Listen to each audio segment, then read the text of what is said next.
Ok, j'espère que tu vas bien, Damien P. On va parler de mon hack. Je dis hack parce que les gens aiment bien les hacks, mais c'est plus qu'un hack pour attirer les opportunités, telle la loi d'attraction. Évidemment, c'est plus pragmatique que ça, mais c'est un principe que j'applique autant dans le privé que dans le public, que dans le business. Et chaque fois, ça me surprend à quel point c'est incroyable, à quel point ça marche. Tu vas voir que je vais t'expliquer je te raconter une petite histoire aujourd'hui à quelqu'un qui est venu sonner à ma porte, qui avait absolument rien à voir avec le schmilblick et qui m'a proposé du travail, qui m'a proposé de m'embaucher comme consultant. Bref. On va parler de ça, on va parler... écoute, je vais me lancer dans la petite histoire, tout simplement, parce que les histoires, c'est sympa. Alors, je suis dans mon canapé, j'étais en train de lire un bouquin, d'extraire des frameworks, tu vois, comme j'adore le faire. Donc là, on sonne à la porte, et je regarde par la fenêtre, et je vois mon parking, donc, et quand il y a personne qui s'est parqué sur mon parking et que ça sonne à la porte, soit c'est la voisine, soit c'est un démarcheur. Et évidemment, c'était pas la voisine. J'ouvre la porte, et là, le mec, avec une blouse blanche, me fait je vous apporte le repas du jour. Alors, moi, sur le coup, je suis un peu surpris, je suis là, j'ai rien commandé. Et tu vois que le mec, il est un peu en habit, médecin ou je sais pas quoi, c'était là, mais j'ai aucune assistance à domicile, j'ai 36 ans, enfin bref, je freeze. Et là, je comprends qu'il vient de me mettre un pattern interrupt dans les dents, je dis, ok. Je vois sa blouse, c'est marqué Médecins sans frontières, je dis, d'accord, démarchage. Il m'a fallu 2-3 secondes. Et le mec est assez sympa, donc il se lance dans son speech. Donc je te fais vite le speech parce que après on va y revenir, tu vas comprendre pourquoi. Donc il me dit, en gros, de mémoire, il me dit, alors je vous explique vite fait, Médecins sans frontières, on est là évidemment. Je vous explique, en gros, on aide les gens dans le besoin. Même les petits dons sont les bienvenus. Ça ne vous coûte qu'un repas par mois. Hein, vous mettez un repas par mois de côté. C'est peut-être une aussi petite somme que ça. Le truc, c'est qu'on a besoin de l'argent en avance parce que les gens ont tendance à donner au moment où il y a des catastrophes. Le problème, c'est que c'est déjà trop tard. Donc nous, ce qu'on fait, c'est qu'on a un fonds d'urgence. Comme ça, quand il y a un problème, on a déjà les fonds et c'est à ce moment-là qu'on peut réagir immédiatement. Comme ça, on peut réagir à la catastrophe et sauver plus de monde. Sinon, c'est déjà trop tard. Bref, le mec a l'air assez sympa. Il doit avoir à peu près mon âge. Du coup, je lui dis d'entrer parce qu'il fait un peu froid dehors. Et donc il regarde un petit peu autour de lui, il me fait, vous faites quoi comme boulot? Et je dis, je suis consultant de marketing. Ah, super, machin et tout. Et je sais plus comment, la discussion, elle est partie, donc il est en train de remplir, il a un bon, parce qu'en fait, ensuite, t'as pas le droit de démarcher, faire du démarchage, du porte-à-porte et de vendre, de vendre quelque chose, donc d'encaisser de l'argent cash en porte-à-porte, c'est illégal en Suisse. Et, je sais pas en Europe, honnêtement. Et donc, il remplit son papier, il me parle, donc il a un groupe, en fait, un groupe de musique qui fait du rap. Et il me dit, on joue une trentaine de concerts par année, c'est déjà pas mal, et on a notamment joué au Paléo Festival. Pour ceux qui connaissent pas, le Paléo, c'est un des plus gros festivals de Suisse. Donc, c'est au Festival de Nyon. Et il me dit, je passe un temps fou sur Instagram, je vis pour Instagram, et ça me gonfle, j'aime pas faire ça. Du coup, moi, tu vois, tu me lances sur le marketing. Du coup, je ramène un peu ma science et puis vite fait, je lui file quelques conseils sur réseautage. Moi, je me concentrais plus sur les degrés de séparation. Tu parles à des gens qui machin et tout. Bon, ouais, je la refais pas.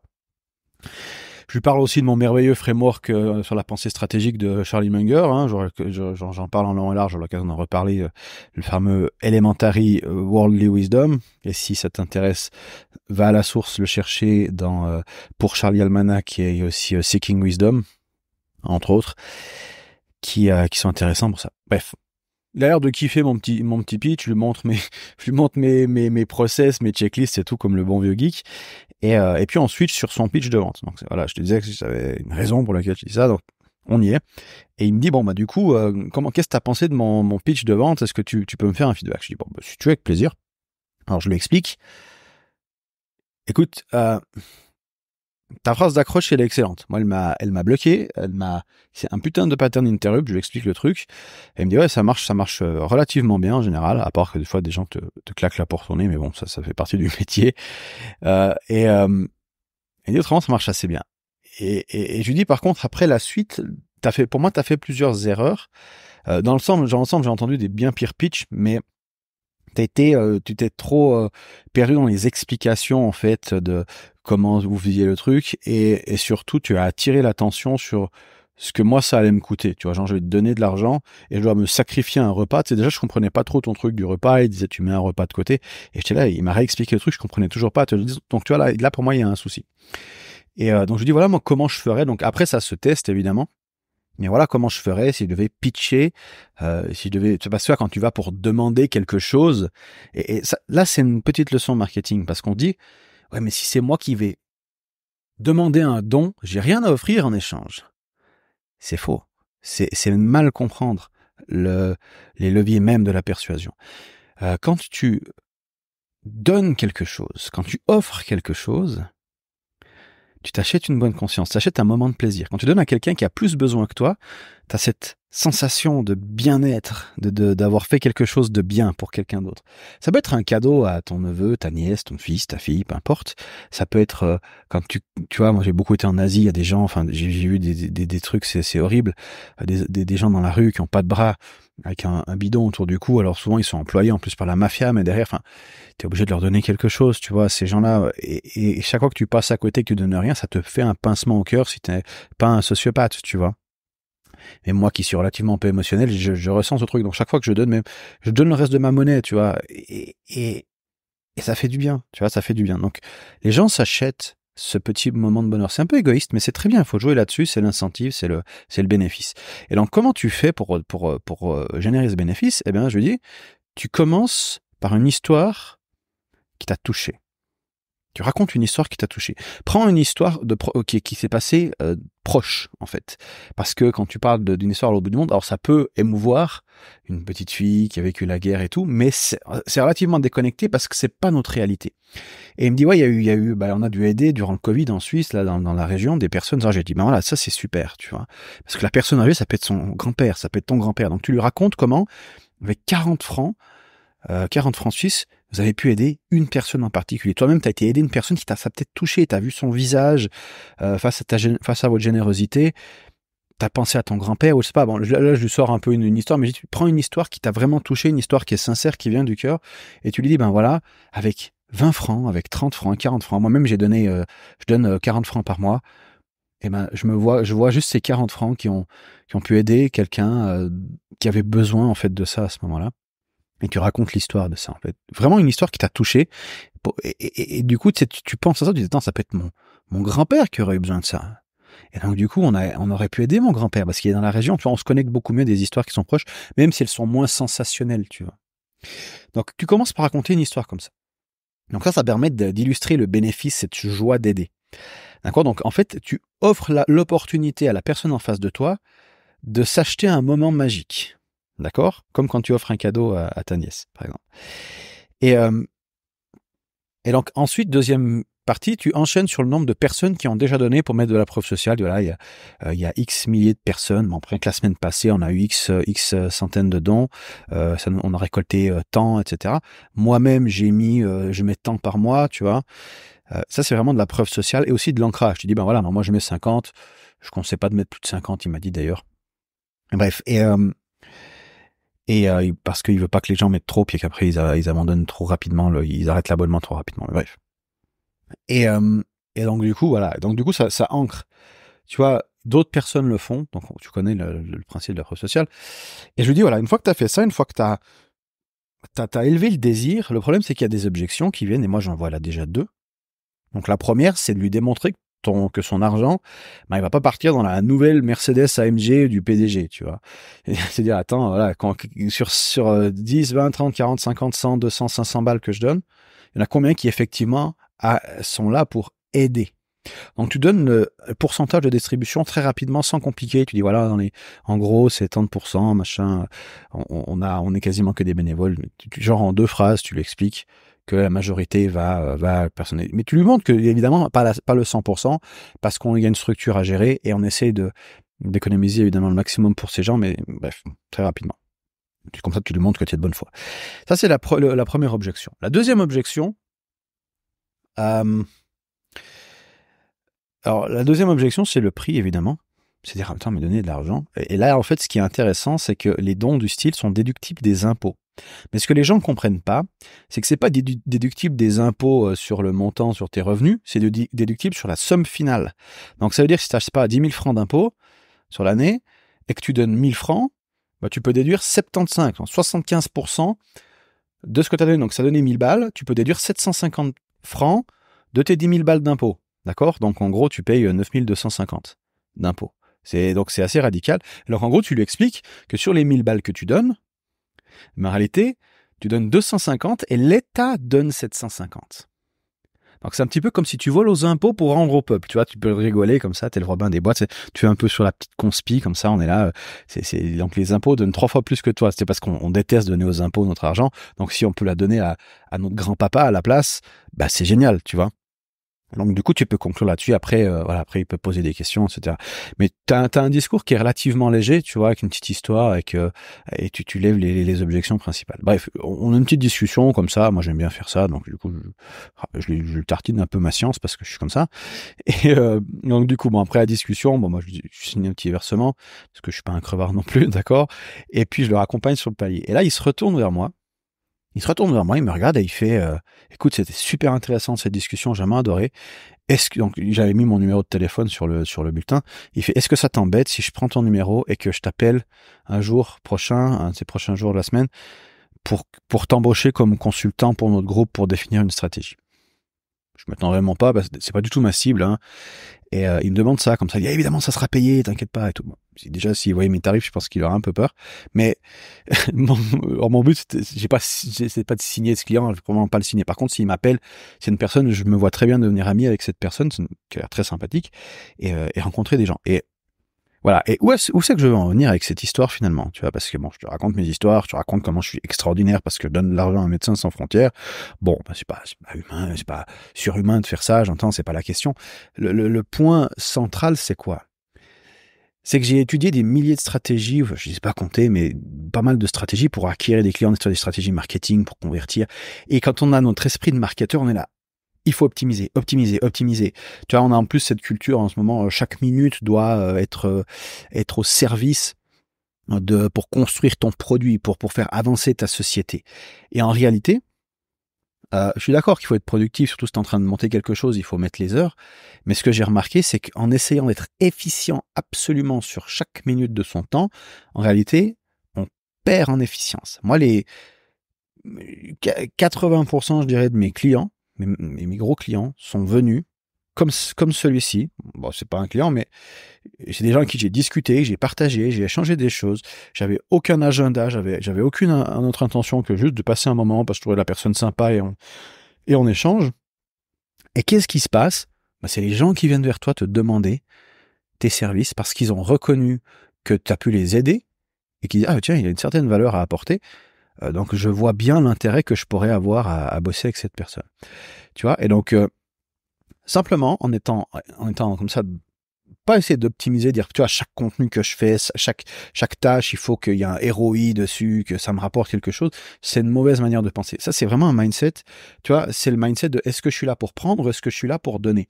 C'est la même chose. Tu vois, je reprends le pitch qu'il faisait avant. Quand tu arrives, au lieu d'expliquer au client ce qu'il va perdre, explique-lui ce qu'il va gagner. Tu lui démontres en fait, puisque tu l'expliquais, donc tu lui racontes une histoire et dans l'histoire, il est touché, il est ému et il sent qu'en donnant 50 balles, bah et en fait il donne beaucoup moins, en plus c'est une offre irrésistible, bah il fait une belle chose et il s'achète ce plaisir de faire cette belle chose comme on achète un cadeau à un enfant. Et quand tu réfléchis comme ça change les choses parce que en gros voilà mon hack. En gros c'est ça, c'est demande-toi comment donner plus que je reçois durant mon passage sur cette terre. C'est le hack du net positif. C'est-à-dire, tu peux vivre, je sais pas, 50, 60, 70, 80 ans. Sur ces années-là, est-ce que tu auras plus coûté à l'espèce humaine ou est-ce que tu auras plus apporté? C'est évidemment difficile à quantifier, mais c'est un état d'esprit derrière. Et au lieu d'être le loser qui arrive les mains vides à Noël, t'es celui qui arrive avec le plus de cadeaux et qui veut pas en recevoir. T'es celui qui donne au lieu de prendre. Tu vois? Quand c'est évident, mais on connaît tous ce pote qui, quand c'est à son tour de payer le souper, enfin le dîner, on dit souper en Suisse, le repas ou alors la tournée, il se défile. Tu vois, on sait qui c'est. Et donc ça nous fait chier de lui payer un verre. Ça nous fait chier de lui payer un repas.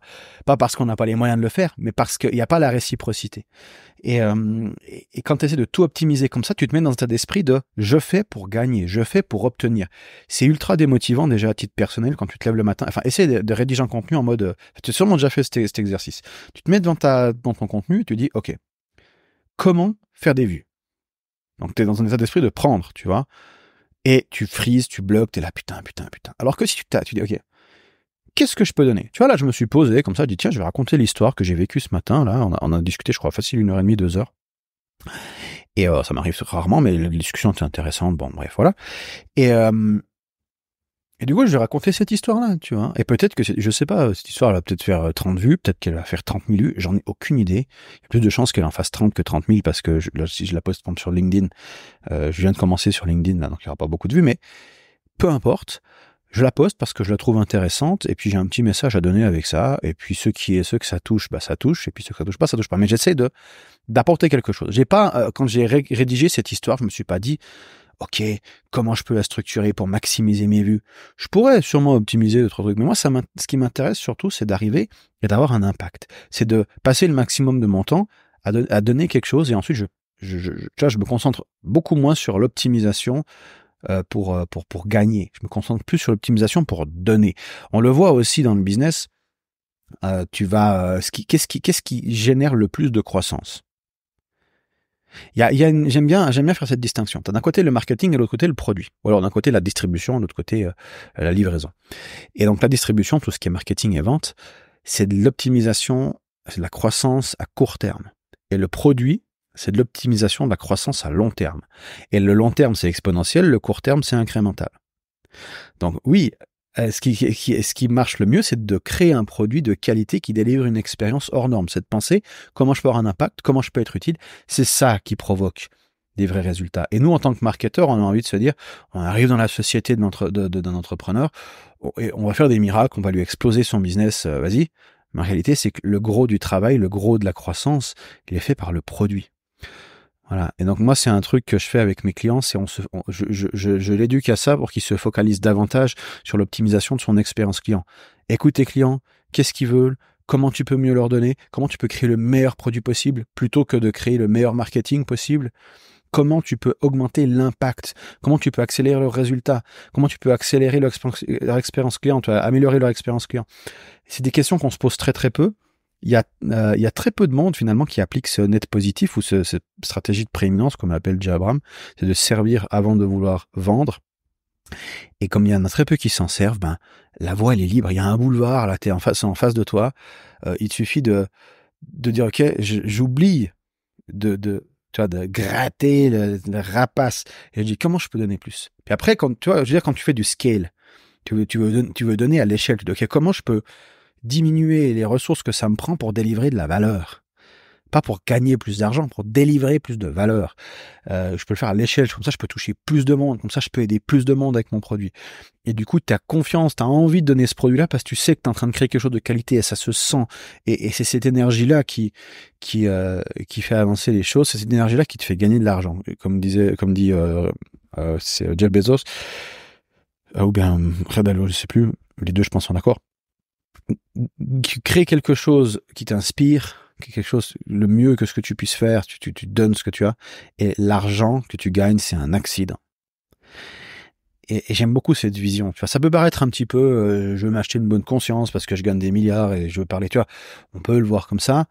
Et moi, je te dis, alors je gagne pas des milliards et probablement que toi non plus. Et si tu gagnes des milliards et que tu m'écoutes, volontiers, je te paye un café pour discuter. Mais ce que je veux dire, c'est que dans mon expérience personnelle, le fait d'être en mode chaque fois que j'arrive à quelque part, qu'est-ce que je peux donner que j'ai, tu sais, genre un conseil. D'ailleurs, on donne un conseil, demande s'il en a envie de le recevoir, parce que c'est pas toujours le cas. Parce que tu sais, la valeur, c'est lui qui décide si ça en est ou pas. Hein. Donc si tu lui donnes un conseil alors qu'il le voulait pas, il va voir ça plutôt comme de la malhonnêteté, parce qu'il aura l'impression que tu te mets en dessus de lui, que tu sais mieux, que tu vois. Donc l'humain des fois est un peu pénible, mais c'est comme ça. Donc le net positif, ce truc-là m'a aidé plus que toutes les autres stratégies marketing réunies, que toutes les templates, les frameworks, les machins, tout ce que tu veux, cette idée de dire, OK, comment je peux donner plus et comment être le vecteur de valeur. Tu le vois, regarde, je te donne un dernier exemple.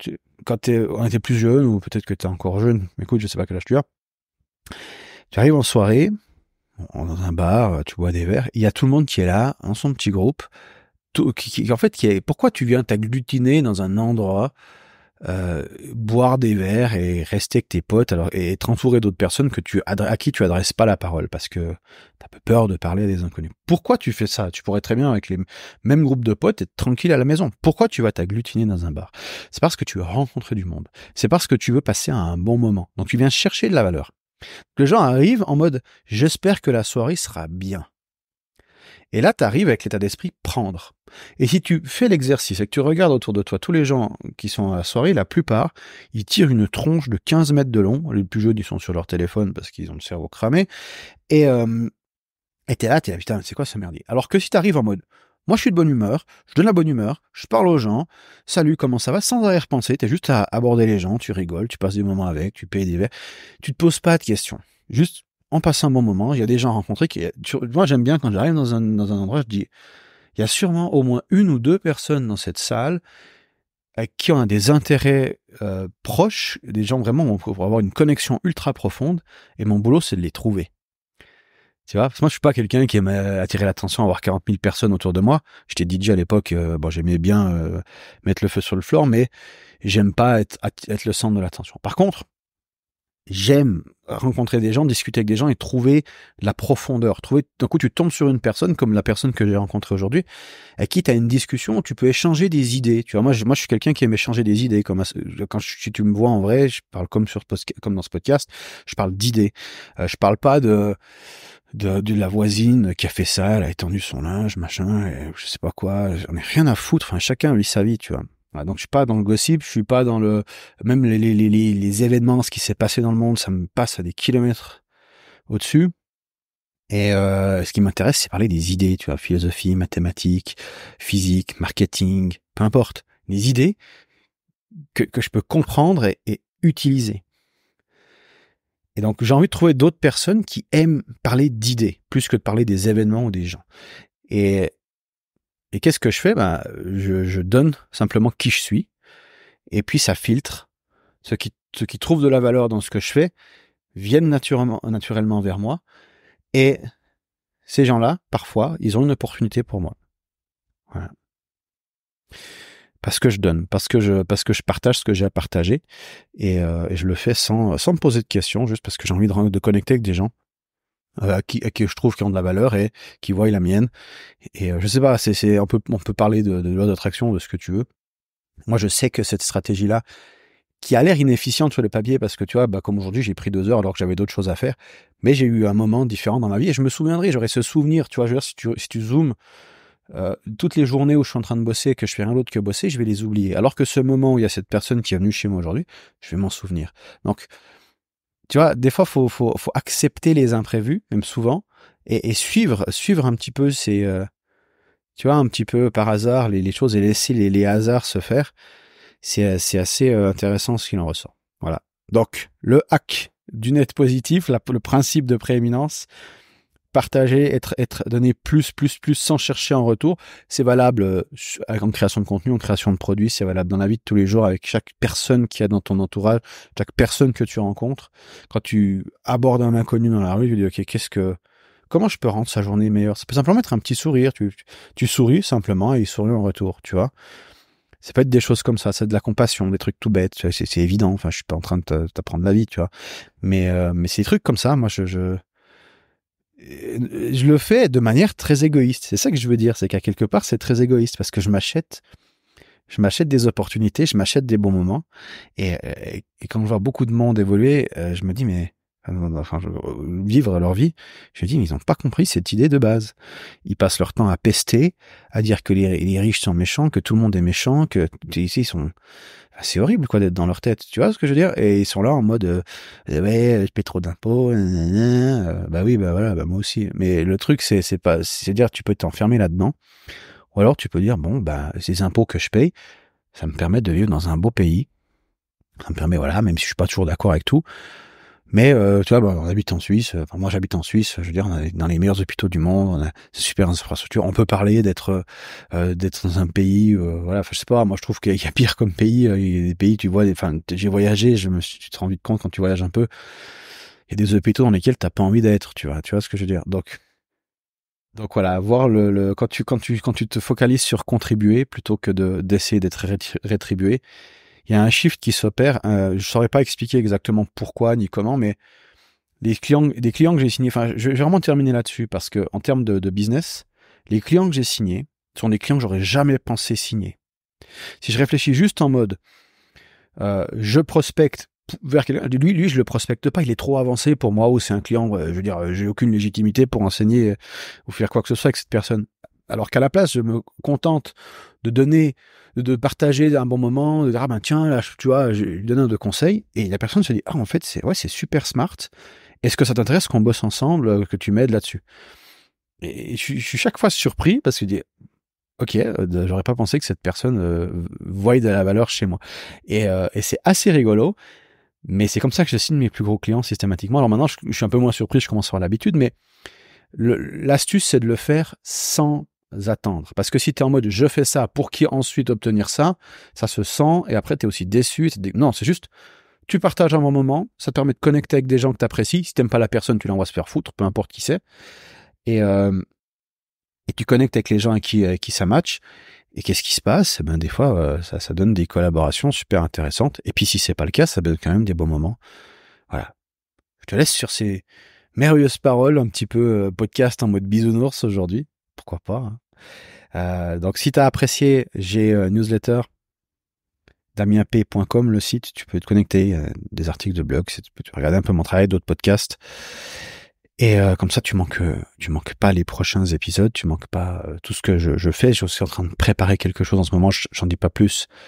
Ça peut peut-être t'intéresser si tu as une entreprise avec un produit que tu veux optimiser. Je te souhaite une magnifique journée, une magnifique soirée. On se retrouve dans un prochain épisode. Salut.